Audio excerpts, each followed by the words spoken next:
Assalamualaikum warahmatullahi wabarakatuh. Apa kabar teman-teman guru sekalian, calon guru profesional? Di video kali ini atau kesempatan kali ini saya memperbaharui lagi atau mengupload video yang fokus membahas tentang soal sosial kepribadian ya.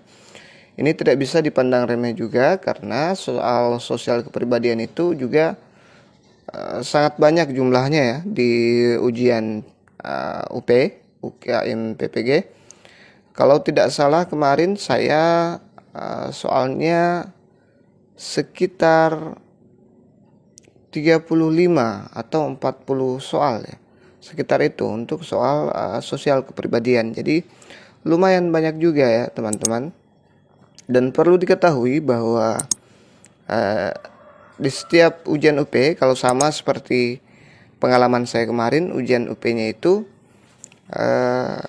seperti ini ya.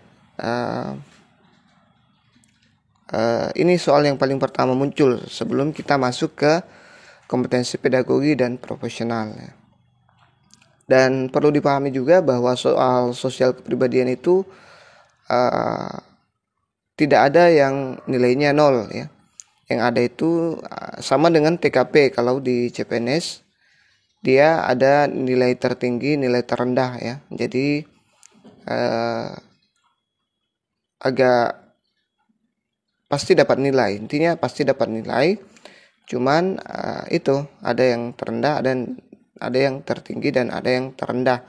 Usahakan kita bisa dapat jawaban yang terbaik di antara option-option yang ada. Seperti itu teman-teman. Jadi itu yang perlu dipahami. Saya sudah jelaskan ini di video sebelumnya. Silahkan juga ditonton video soal-soal sosial kepribadian lainnya. Itu yang saya pakai beberapa tahun lalu. Itu valid ya, sama persis dengan yang saya pakai beberapa tahun lalu. Tapi itu beberapa tahun lalu. Kalau mau yang terbaru, kita lihat di sini, kita belajar di sini saja ya. Bisa juga dijadikan bekal itu nanti, bisa di-download di sana nanti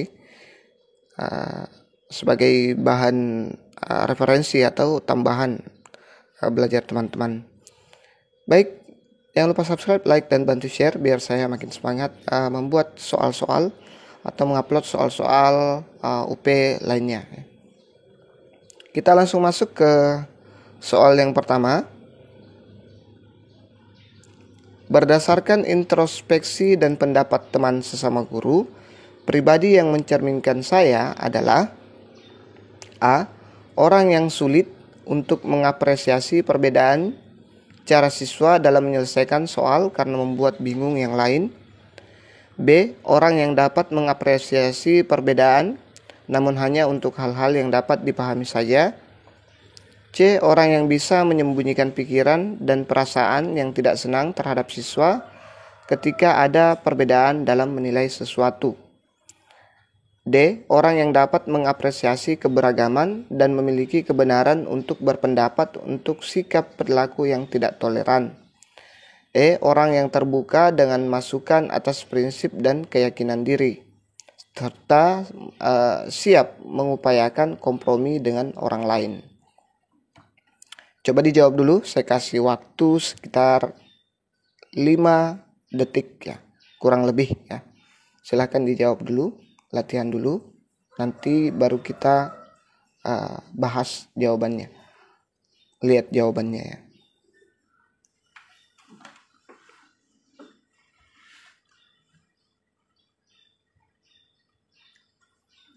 Jadi jawaban terbaik ada di option E ya. Orang yang terbuka dengan masukan atas prinsip dan keyakinan ya. Ini keyakinan ya, saya salah ketik. Keyakinan diri serta siap mengupayakan kompromi dengan orang lain. Ini dia termasuk kompetensi kepribadian, menampilkan diri sebagai pribadi yang mantap, stabil, dewasa, arif, dan berwibawa ya teman-teman. Kita lanjut ke contoh soal berikutnya atau soal berikutnya. Seorang guru menegur salah satu siswa saat mata pelajaran sedang berlangsung karena ia tidak mendengarkan penjelasan dari guru dan malah bermain handphone. Pernyataan yang patut digunakan guru untuk siswa tersebut adalah: A. Sini berikan kepada saya handphone. Kamu ini waktunya pelajaran malah bermain handphone sendiri. B. Kamu sedang melakukan apa dengan handphone itu? Ayo dimatikan dan segera fokus pada penjelasan pelajaran ini. C. Tolong disimpan dulu handphonenya. Saat ini sedang pelajaran, kamu dapat menggunakannya nanti pada jam istirahat atau setelah pulang sekolah. D. Berikan handphonenya ke saya. Kamu tidak menghargai guru. Jika tidak ingin mengikuti pelajaran, silahkan keluar dari kelas. E. Tanpa pernyataan, seraya merampas handphone siswa sambil terus menjelaskan pelajaran. Coba dijawab dulu ya.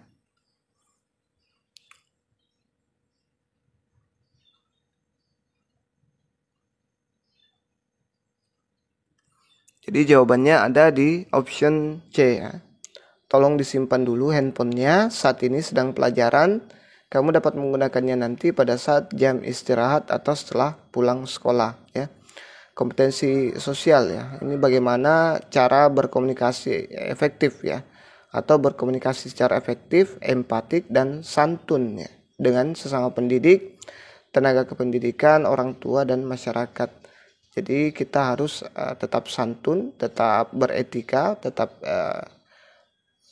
empatik terhadap peserta didik kita juga ya. Ini kalau ini agak kasar ya, tidak mencerminkan kesantunan ya. Kamu sedang melakukan apa dengan handphone itu? Fokus pada pelajaran. Ini agak mirip dengan yang AB. Ini yang paling keras itu yang paling rendah nilainya menurut saya, tanpa pernyataan ini merampas handphone siswa sambil terus menjelaskan pelajarannya. Kalau yang D itu kurang bagus karena bisa-bisa siswa yang memang malas belajar itu akan keluar betul dari kelas ya.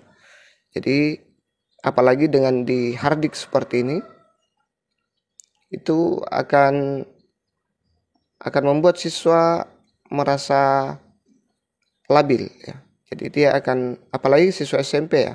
Kalau siswa SMA mungkin sudah agak pintar berpikir, kalau SMP kelas 8, kelas 9 itu malah betul-betul akan keluar, meninggalkan pelajaran. Kita lanjut ke soal selanjutnya.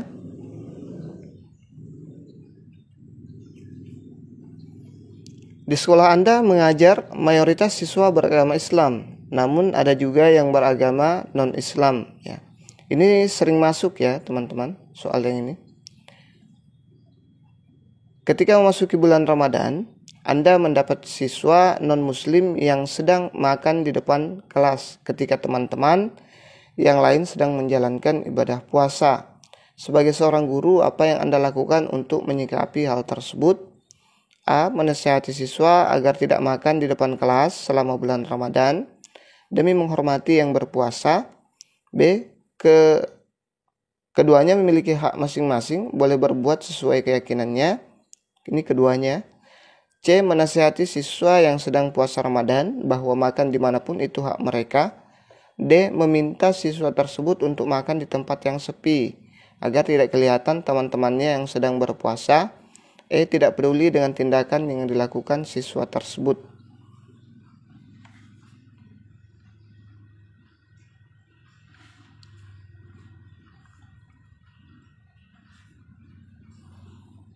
Jadi jawabannya ada di option A ya. Menasihati siswa agar tidak makan di depan kelas selama bulan Ramadan demi menghormati yang berpuasa ya. Ini dia termasuk kompetensi sosial ya. Bersikap inklusif, bertindak objektif, serta tidak diskriminatif karena pertimbangan jenis, kelamin, agama, ras, kondisi fisik, latar belakang keluarga, dan status sosial ekonomi ya. Soal ini sering sekali masuk, tidak pernah alfa teman-teman. Bahkan kemarin hanya sedikit yang diubah soalnya. Kedengarannya seperti ini, bunyinya seperti ini. Jika Anda salah satu pemegang jabatan di salah satu kampus yang memiliki ini memiliki mahasiswa yang berbeda agama. Kemarin seperti itu juga ya, di bulan puasa. Apakah bagaimana sikap Anda menanggapi kantin yang buka pada saat bulan Ramadan di kampus pada saat bulan puasa, sementara mahasiswa di situ ada yang muslim dan ada yang non muslim ya.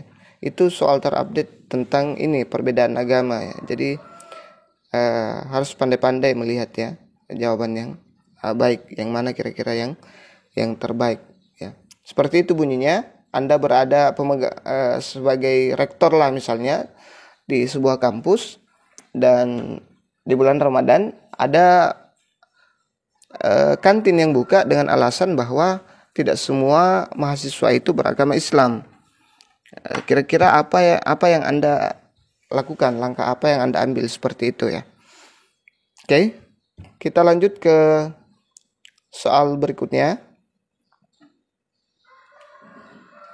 R adalah siswa kelas 6 SD yang pintar dan sangat rajin menolong. Ayah R sudah meninggal dan ibunya mencari nafkah sebagai pedagang kue untuk mencukupi kebutuhan anak-anaknya. Seringkali R tidak masuk sekolah karena harus membantu ibunya berjualan. Sebagai guru, yang sebaiknya Anda lakukan adalah, sebagai guru apa yang sebaiknya Anda lakukan? A. Memberikan yang sebagai santunan, sebagai bantuan secara sukarela setiap bulannya.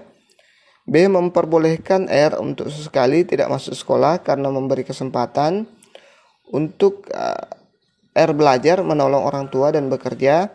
C. Tetap tidak memperbolehkan untuk absen dan mengajak teman-teman guru lainnya untuk membantu keuangannya. D. Memberikan penjelasan pada arti penting dan aturan sekolah, serta mengarahkan apa yang sebaiknya dilakukan. E. Memberikan penjelasan pada dan ibunya tentang arti penting dan aturan sekolah, serta mendiskusikan bersama tentang masalah yang dihadapi. Dijawab dulu, saya kasih waktu sekitar 5 detik kurang lebih ya.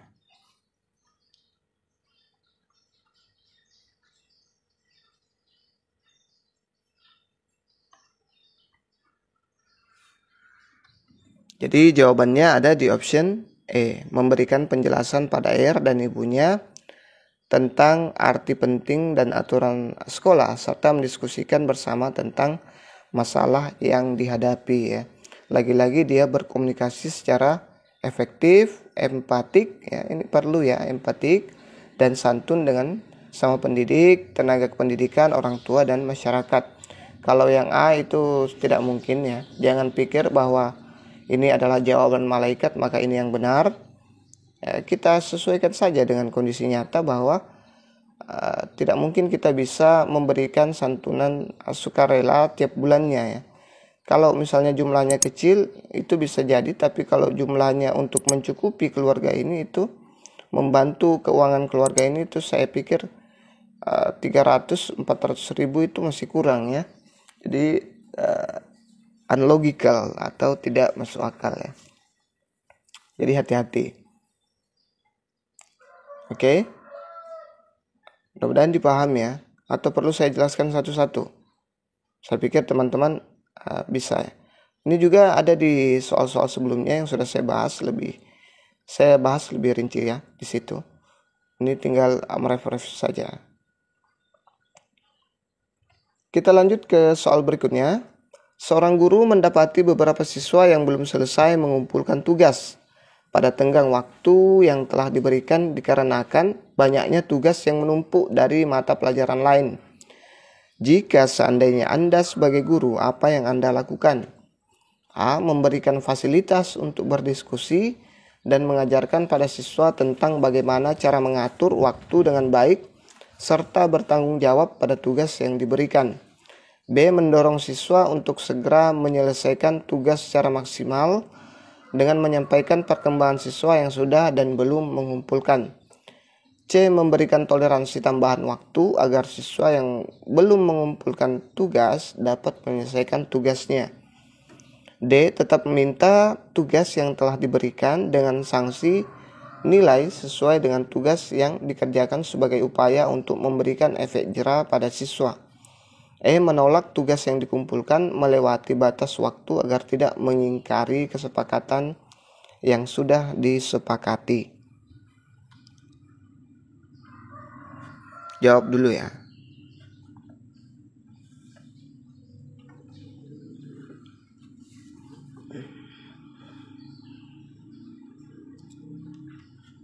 Jadi jawabannya ada di option C. Memberikan toleransi tambahan waktu agar siswa yang belum mengumpulkan tugas dapat menyelesaikan tugasnya. Nah, ini termasuk di kompetensi sosial, bersikap inklusif, bertindak objektif, serta tidak diskriminatif karena pertimbangan jenis kelamin, agama, ras, kondisi fisik, latar belakang keluarga, dan status sosial ekonomi ya. Jadi harus bersikap inklusif ya, bertindak objektif. Ya, tidak apa-apa kita kasih tambahan waktu karena persoalan alasan yang tadi ya, menumpuknya tugas dari mapel-mapel lain ya. Bayangkan lebih 10 mapel memberikan tugas semua, bisa-bisa kewalahan siswa kita ya. Saya pernah alami itu di dunia nyata, teman-teman. Kenyataannya kadang memang siswa telat mengumpulkan tugas persoalan itu ya. Persoalan setiap mapel memberikan tugas ya. Jadinya numpuk. Bayangkan kalau 3 mapel per hari semua dapat 3 tugas. Oke. Jadi perlu pandai-pandailah teman-teman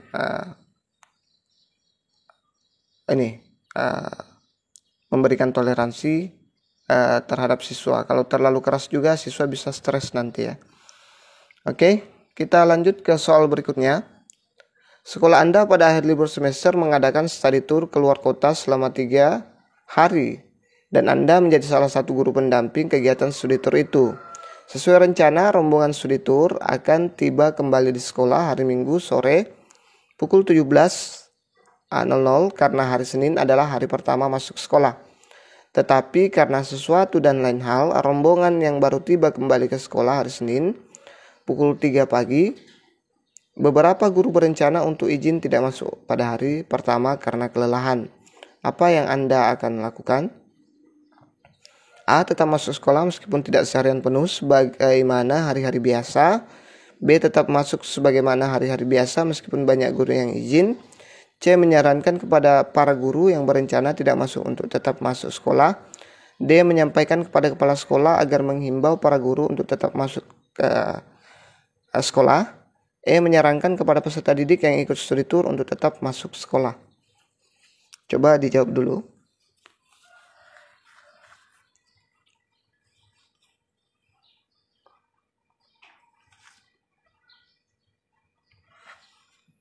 Jadi jawaban terbaik adalah tetap masuk sekolah meskipun tidak seharian penuh sebagaimana hari-hari biasa. Jadi kita harus tetap masuk sekolah, harus profesional ya teman-teman. Ini kepribadian bertindak sesuai dengan norma agama, hukum, sosial, kebudayaan nasional Indonesia. Jadi kalau secara aturan kita harus masuk ya. Norma juga, norma agama juga harus masuk ya karena gaji kita terhitung di situ. Kebudayaan nasional Indonesia harus punya budaya malu karena harusnya itu tanggung jawab kita untuk masuk hari itu. Jadi meskipun tidak seharian penuh asalkan kita hadir dulu, mungkin bareng sekitar jam 10, jam 11 ya, tetap masuk ya. Yang option B, tetap masuk sebagaimana hari biasa meskipun banyak guru yang izin. Ini dia agak gimana ya, dia agak berlebihan karena di sini kita kelelahan ya, tidak boleh sehari penuh ya. Ini ada lebih spesifik lagi ya, agak susah kalau yang ini ya. Kemudian C, menyarankan kepada guru yang berencana tidak masuk untuk tetap masuk sekolah. Jadi teman-teman jangan terjebak dengan jawaban-jawaban yang paling bermalaikat ya, jangan terjebak. Usahakan yang nyambung dengan maunya soal.